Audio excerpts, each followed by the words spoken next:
चालू हो जाए। हाँ कळलं काय होते ते? आणि तो बाबा सांगतो की माझ्या अंगात शक्ती मी त्या पाण्याला प्रवाहाला माझ्या मुखावरती चालवून देतो। शिरोजा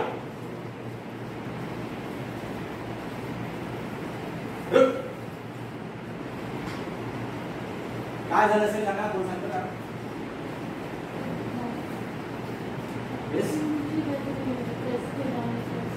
नाही आणखी काय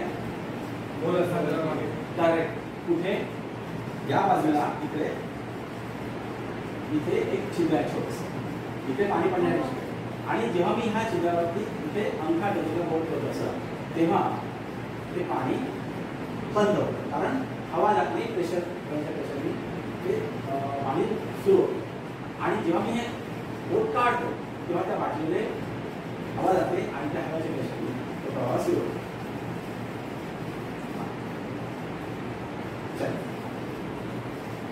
फक्त ते बोट दिसलं नाही पाहिजे तर हा प्रॅक्टिसचा भाग असतो। तेव्हा पाणी नाही पडलं काय बाटलीत पाणी टाकलं तेव्हा तुम्ही तिथे बोट ठेवलेला तेव्हा हेच तुम्हाला आपल्याला सरावाने येतं ना तर असं करता करता आपण आणखी खूप सारे प्रयत्न शिकून घेणार आहोत पुढे पुढच्या प्रशिक्षणामध्ये काम करत असताना खूप सारे खूप प्रयोग आहेत जे आत्ताच्या आपण काही गोष्टी आज ठीक आहे।